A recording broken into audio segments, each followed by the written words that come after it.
mer nag jaaxle tiit parce que Macky Sall dafa waxoon ne dafay dimbali nit ñi ci Covid bi artisan yi bindul leen bindul ñëpp bindu nañ Nioro bindu nañ la lu toll ak 180 personnes ñu ne 5 milliards moo génn 5 milliards yooyu xam nga 6 personnes ñoo ci am 6 personnes yooyu bi ñu amee ñu ne dolliwaat na yeneen 5 milliards yeneen keneen xamatut muy 10 milliards te Nioro xamu ci benn dërëm commune de Nioro léegi nag dañuy laaj ñun dañu bokk ci réew mi wala bu ci lañ bokk préfet bi fi génnee demoon nañ ci moom yóbbul ko liste bi mu ne dana ci jotali fa mu ko war a jotali kooku nag dafa dem bu bees bi gisuñ ko waaye suñu autorité politique yeeg yëpp ñu ngi fi kenn dimbaliwuñ ñu ci léegi nag ñun artisan yi dañ bëgg jot suñu xaalis wala ñu xam ne duñ jot ñu boo xam ne bokkuñ ci réew mi loolu daal mooy wax bi mooy kii bi tey léegi nag artisan yi bëri nañ ci dëkk bi lool parce que 180 fi mu bindoo ci commune bi ñoo ëpp ci population soo koy seet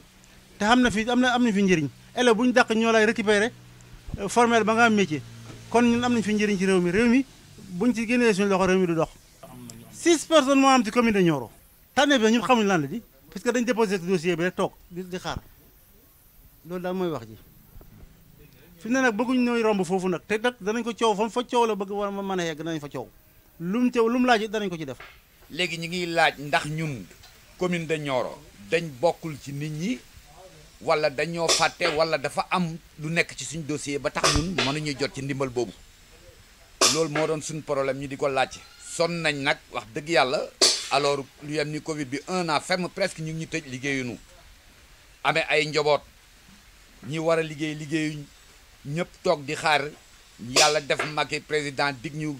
ndimbal boo xam ne nii dégg lañ ci am waaye ñun teguñ ci bët ñun ñëpp suñuy dossier dem na waaye amul kenn ku ci jot su moyee 180 personnes 6 personnes lañ ci jox ci 5 millions yi njëkk génn yeneen yi moom dañ koy dégg rek waaye teguñ ko bët ñi lay ñaan yow monsieur le ministre lii nga taxaw ci jàppale ñu ci te xam ne Nioro ci Sénégal la bokk Nioro commune ci Sénégal la bokk depuis 60 ba léegi lay am indépendance mais yaakaar naa ñun ba tey jotaguñ suñ bos parce que lépp lu ñëw rek ñoo ciy mujj loolu lañ lay yëgal di ñaax suñu autorités yi fi nekk ñu jàppale ñu parce que aussi ñu nit dañ mel ni amuñ njiit parce que yenn yi ku am njiit waroo ko demee ba tey mbuumu jàmm mu ngi ci ñun mënuñuy fexe ba jot luñ def fii Macky Sall lépp luñ fi jot def rek ñun ñoo ci mujj wala niñ ciy jotee ñu neex te ay Sénégal lañ comme ñëpp. lu waral lii nag moom dañoo am naqar bu rëy boo xam ne tey ñun artisan Nioro yi bii fii si département Nioro dañ ko am parce que aide Covid bi président dafa génnee 25 milliards na dama koy jox artisan yi première tranche bi ñu génnee 5 milliards def lancement bi man jour bi ñu def lancement bi keroog dem naa Kaolack 5 milliards yooyu noonu bañ ko génnee bii Nioro 6 personnes moo am si première tranche bi 5 milliards yu njëkk yi ñu toogaat ba tabaski ñëwaat ñu ne génnee nañ encore yeneen 5 milliards bañ génnee tey 5 milliards yooyu biir commune Nioro amul kenn koo xam ne mun na wax ne moom bénéficié wu na si kenn amul te ministre bi dafa waxoon ne képp ku bind soo amee carte de chambre de métier da nga am boo amul carte de chambre de métier da nga am da nga jot sa 150 000 pourquoi nag ñun waa Nioro ñu 180 personnes 6 personnes di si am loolu dafa nekk loo xam ne rafetlu wuñ ko